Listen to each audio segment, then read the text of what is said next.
ಇನ್ನೂ ದೇಶ ಪ್ರೇಮಿಗಳಾಗಬೇಕಾದ್ರೆ ಹಾಗೆ ಬೀದಿಯಲ್ಲಿ ಹೋಗಿ ನಿಲ್ಲಿಸಿ ಅವರ ಕತ್ತು ಪಟ್ಟಿ ಹಿಡಿದು ದೇಶ ಪ್ರೇಮ ಭಾರತ ಮಾತಾ ಕಿ ಜೈ ಅಂತ ಹೇಳುವಂತೆ ಅವನು ಹೇಳದೇ ಇದ್ರೆ ಅವನಿಗೆ ಕಪಾಳಕ್ಕೆ ಅದು ಬಾರಿಸಿದ್ರೆ ಇನ್ನೂ ಉಗ್ರ ದೇಶ ಪ್ರೇಮ. ನೀವು ಸಜ್ಜನರು ದೈವಭಕ್ತರು ಅಂತ ಹೇಳಿಸಿಕೊಳ್ಳಲು ಕೂಡ ಬಹಳ ಸುಲಭದ ಮಾರ್ಗ ತೆಗೆದುಕೊಳ್ತಾರೆ.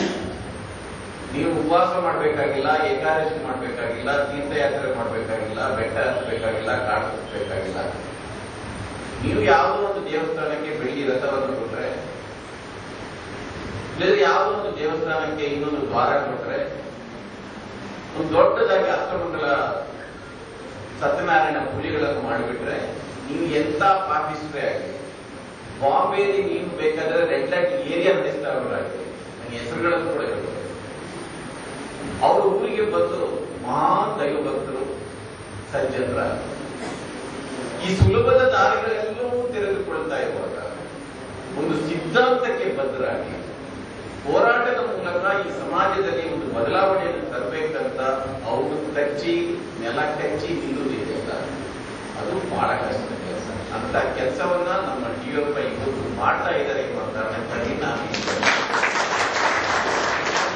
ಅಂಥದನ್ನ ನೀವು ಮಾಡ್ತಾ ಇದ್ದೇವೆ. ನನಗೆ ಒಮ್ಮೊಮ್ಮೆ ಬೇಸರನೂ ಆಗುತ್ತೆ.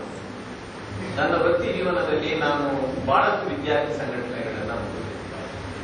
ನಾನು ಧಾರವಾಡದಲ್ಲಿದ್ದಾಗ ಈದ್ಗಾ ಚಳವಳಿ, ಆಗ ಅನಂತಕುಮಾರ್ ಹುಬ್ಳಿ ಧಾರವಾಡಕ್ಕೆ ಅಷ್ಟಕ್ಕೆ ಸೀಮಿತವಾಗಿದ್ದ ಒಬ್ಬ ಲೋಕಲ್ ಲೀಡರ್, ಪ್ರಹ್ಲಾದ್ ಜೋಶಿ ಒಬ್ಬ ಲೋಕಲ್ ಲೀಡರ್. ಕೇವಲ ಈದ್ಗಾ ಮೈದಾನದ ವಿವಾದದ ಏಣಿ ಹತ್ತಿ ಅವರು ಇವತ್ತು ಕೇಂದ್ರ ಸಚಿವರಾಗ್ತಾರೆ, ಲೋಕಸಭಾ ಸದಸ್ಯರಾಗ್ತಾರೆ. ಅವರೆಲ್ಲ ಎಬಿಪಿನಲ್ಲಿ ಅಡ್ಡಾಡ್ತಾ ಇದ್ರು ಜೋಡಿಗೆ. ಬಟ್ ಅದೇ ಕಾಲಕ್ಕೆ ಅಲ್ಲಿ ಎಸ್ಎಫ್ಐ ಡಿಎಫ್ಐ ನಲ್ಲಿ ಇದ್ದ ಹುಡುಗರು ಇವತ್ತು ಹಾಗೆ ಮಾಸಿಕ 3,000-5,000 ರೂಪಾಯಿಗೆ ದುಡಿತಾರೆ. ಅವರು ಈ ಹೋರಾಟ. ನಾನು ಈ ಅನಂತಕುಮಾರ್ ಪ್ರಹ್ಲಾದ್ ಜೋಶಿ ಮಾಡಿದ್ದು ಅವರ ತುಳಿದ ದಾರಿ ಸಂಪೂರ್ಣ ತಪ್ಪು.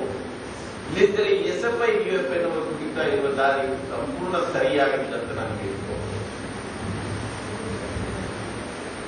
ಯಾಕೆಂದ್ರೆ ಎಲ್ಲೋ ಒಂದು ಕಡೆ ಹೋರಾಟದ ಜೊತೆ ಹೋರಾಟವನ್ನ ಒಂದು ತಾರ್ಕಿಕ ಅಂತ್ಯಕ್ಕೆ ಕೊಂಡೊಯ್ದು ರಾಜಕೀಯ ಅಧಿಕಾರವನ್ನು ಪಡೆಯುವ ಕಡೆ ಕೂಡ ನಾವು ಗಮನ ಹರಿಸದೇ ಇದ್ರೆ ನಮ್ಮ ಹೋರಾಟದಲ್ಲಿ ನಮ್ಮ ಬದುಕುತ್ತದೆ. ಈ ದೇಶದಲ್ಲಿ ಬರೀ ಮಂಗಳೂರಲ್ಲಿ, ಬೆಂಗಳೂರಲ್ಲಿ, ಕರ್ನಾಟಕದಲ್ಲಿ ಅಲ್ಲ, ಇಡೀ ದೇಶದಲ್ಲಿ